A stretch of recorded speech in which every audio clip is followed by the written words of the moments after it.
वालेकुम। आज हम स्टार्ट करें। हाँ जी, तो हम आगे चलते हैं, अपने लक्ष्य की तरफ बढ़ते हैं।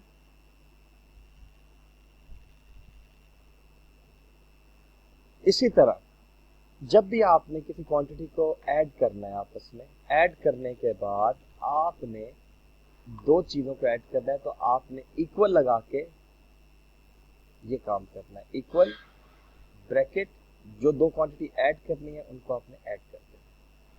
इसी तरह सम इफ एक ऑप्शन, सम इफ के लिए भी इक्वल आके सम इफ करके आगे आपने इसको सिलेक्ट कर देना। किसको सिलेक्ट कर देना है? इस फंक्शन, वो देखिए इसकी अब रेंज डालनी है आपने, क्राइटेरिया और सब भी रेंज कहाँ से कहाँ तक। अब देखें जी वो रेंज कहाँ से कहाँ तक डालता है जी। चलो अब बेटा मेरी आवाज आ रही है? जी जी सर, आ रही है। Okay okay. ये वैसे इस सब में हमें करने की जरूरत नहीं है, हमने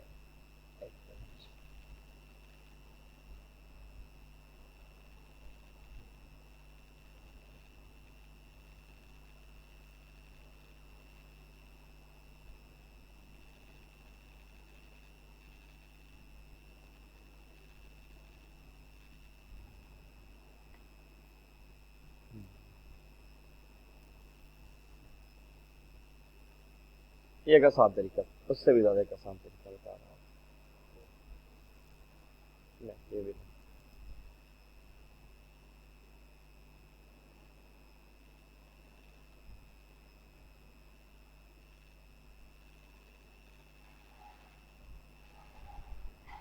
मैं आपको खुद करके बता दूं।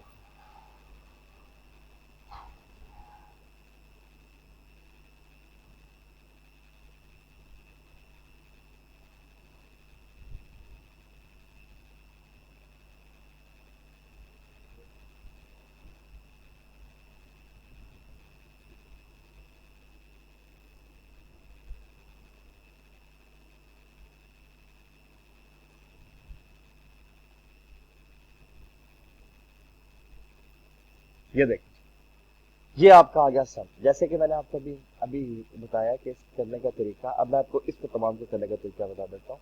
सम कैसे करते हैं, किसी भी जगह पर, किसी भी वर्कशीट में सम लिख के, सबसे पहले सम नहीं, सबसे पहले इक्वल टू लिखना है, फिर सम लिखना है। सम लिखने के बाद आपने ब्रैकेट साइन लगाना है, और जितने लोगों का आपने सम करना है,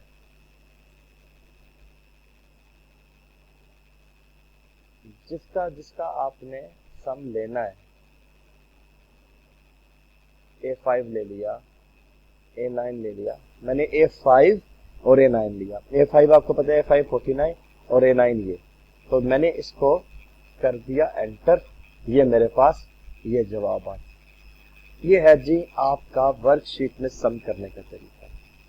इसी तरह आपने इस रो में सम करना चाहते हैं, तो उसका भी सेम मेथड है। यहाँ पे टोटल लिख के, या कुछ भी लिखना चाहते हैं, इक्वल टू सम ब्रैकेट,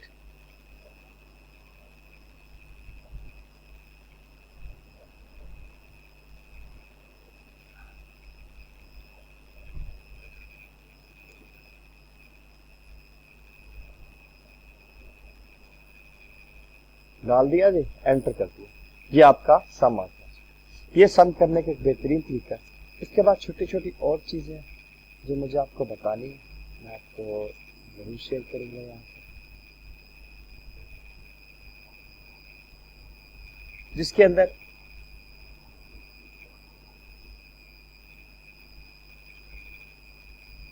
आप देखें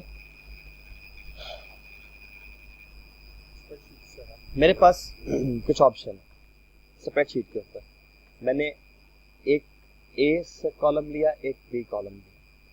ए कॉलम के अंदर मैंने पहली ए इक्वल टू 10 लिखा हुआ है, दूसरा मैंने छोड़ा हुआ है, एक्स की वैल्यूज डाली हुई है, वाई की वैल्यूज डाली हुई है। अब मैंने सी के अंदर सम करना है सबसे पहले, तो मैं सिर्फ दो वैल्यूज को ले लूंगा, ठीक है।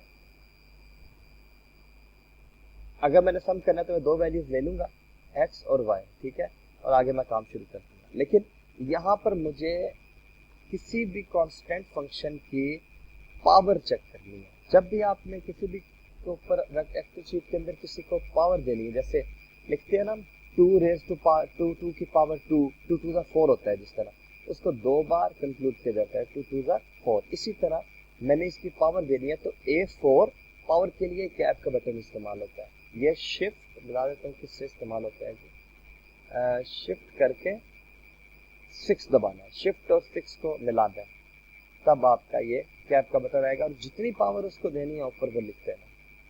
मैंने दी पावर जी A4 को प्लस B4 मेरे पास क्या है, ये B ये 4 23, इसकी पावर 3। मैंने दोनों को ऐड किया तो मेरे पास आंसर ये आया। बेशक आप ऐड करके देख लें, आपके पास यही आंसर आएगा। उसके बाद हम अब आगे चलते हैं। इसी तरह आप इन तमाम के अंदर आप इसको इस तरह डील कर सकते हैं और बेहतरीन तरीके से चल सकते हैं। ठीक है, ये एक्सेल के फार्मूले के हैं जी, इसको बेसिकली कहते हैं जी multiple cell in Excel, how to copy formula. तो फार्मूला यूज करके हम एक्सेल को इस्तेमाल कर रहे हैं। अच्छा, अब मैं एक और चीज़ बताता हूँ। मैंने आपको जैसे पहले उधर बताया था, जब मैंने किसी को ऐड किया था, मंडे लिख के मैंने बढ़ा दिया था तो फिर आपको डील करना शुरू हो गया। इसी तरह अब अगर मैंने इनको भी इसी फार्मूले के मुताबिक चलाना है ना, तो मैंने वही तरीकाकार किया। तो देखें वो तरीकाकार करने से मुझे फायदा क्या हुआ, वो तमाम की पावर के साथ वो आंसर मेरे पास लिखा हुआ है।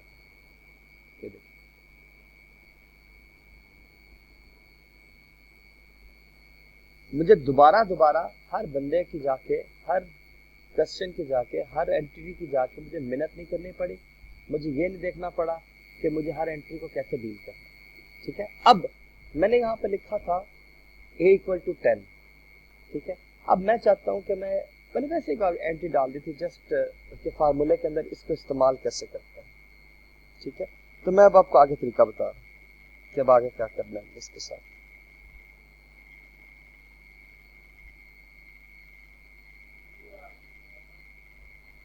देखिए, उसी तरह ऑप्शन सेलेक्ट किया जी। ऑप्शन सेलेक्ट करने के बाद प्लस A लिख देंगे। A क्यों लिखेंगे, ये B1 क्यों लिखेंगे, B1 इसलिए लिखेंगे कि A की वैल्यू 10 है और B1 की वैल्यू भी 10। ठीक है, तो यहाँ A या B1 लिखे बात एक ही है। तो मैंने इसके अंदर B1 ऐड कर दिया।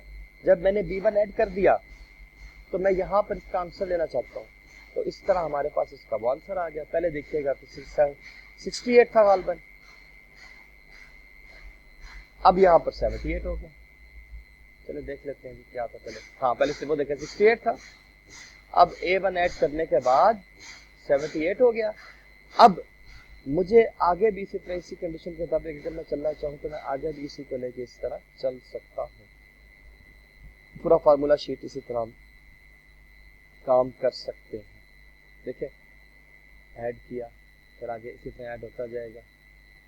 ठीक है, इसी तरह हमारी वैल्यूज चेंज होती जाएगी। उसके बाद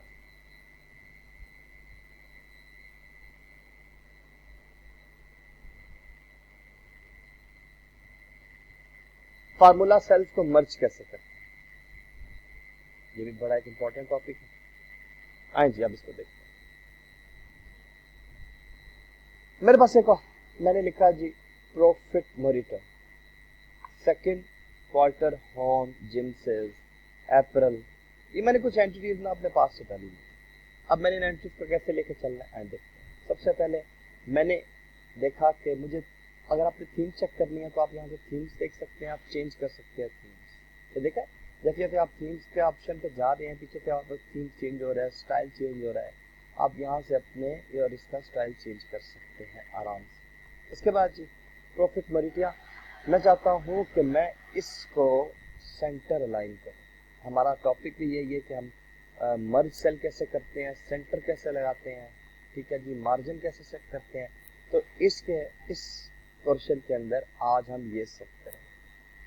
देखिए, मैंने आप अप्रैल लिखा, वैसे यहाँ पर मई जून भी लिख सकता हूँ, लेकिन मैं इसको सेलेक्ट करूंगा। यहाँ पर सेलेक्ट करके मैं इसको आगे चला दूंगा। उसका फायदा मुझे होगा कि मुझे मई जून लिखने की जरूरत नहीं पड़ेगी। जहां पर वही वो कर रहा है, इसको ब्लैक होने दें। ये ब्लैक हो गया जी। कर्सर का वो ड्रैग करके इधर लाएगा, जब वो ड्रैग करके इधर लेकर आएगा तो इस इसका क्या मतलब है कि आपका एडिशन हो गई है मार्च अप्रैल की सूरत में, अप्रैल मई की सूरत में। देख लीजिए, ये देखिए।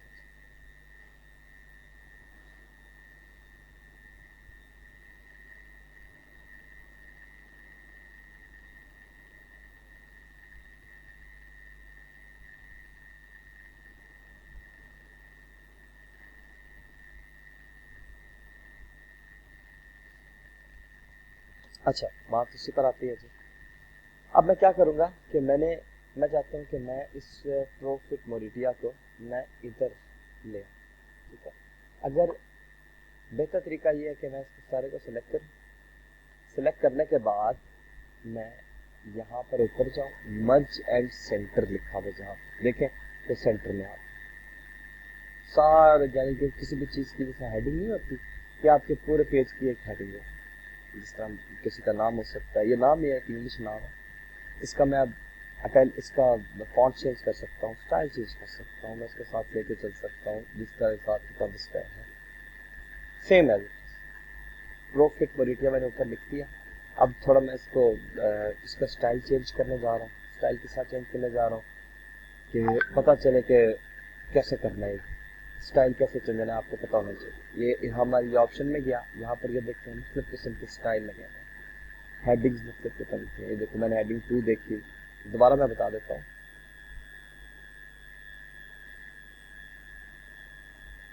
फाइल होम में जाके स्टाइल्स के अंदर ये मोर के ऑप्शन पे क्लिक करना है, तो आपके पास ऑप्शन आ जाएगा कि आपने इसको किस एंगल में चेंज करना है। देखिए तो हेडिंग्स, मैं इसको हेडिंग 2 से मैंने इसको देखा जी कि हेडिंग 2 से हम इसको लेकर चले गए, हमने उसके मुताबिक इसको हेडिंग 2 को सिलेक्ट किया। अब देखिए कि मेरे पास तो एक मुनफरिद फॉर्म में नजर आ रहा है, मुनफरिद फॉर्म में। अब नीचे वाले बारी है, अब उसी तरह नीचे वाले को मैंने क्या किया, अब मुझे ज़रा ठीक था, मैंने सारे को सेलेक्ट करके, ठीक है, सारे को सेलेक्ट किया मैंने। सेलेक्ट करने के बाद मैं उसी तरह इसको सेट करूँगा, होम में गया, होम में जाने के बाद मैंने मर्ज सेंटर किया इसको भी, ठीक है। मर्ज सेंटर करने के बाद वो देखिए वो सारा आपका दरमियान में आ गया।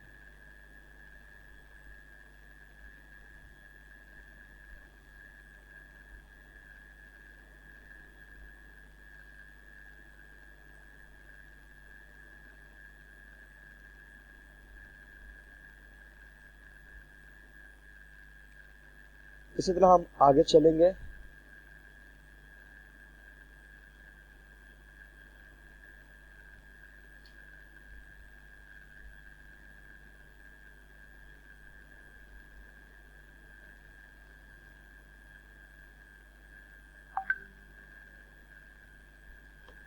हम इसी तरह, मैंने आप जैसे कहा था कि ये ऐसे ही हैं चीज़ें, हम इसको ऐसे ही लेके चलेंगे। तो आपने देख लिया कि हमने इसको, जिस तरह हमने उसको सेट किया था मार्जिनों के साथ, हम इसको भी मार्जिन के साथ सेट कर सकते हैं, हेडिंग के साथ सेट कर सकते हैं। ये सिनेरियो ऐसे ही चलता रहेगा, ठीक हो गया जी।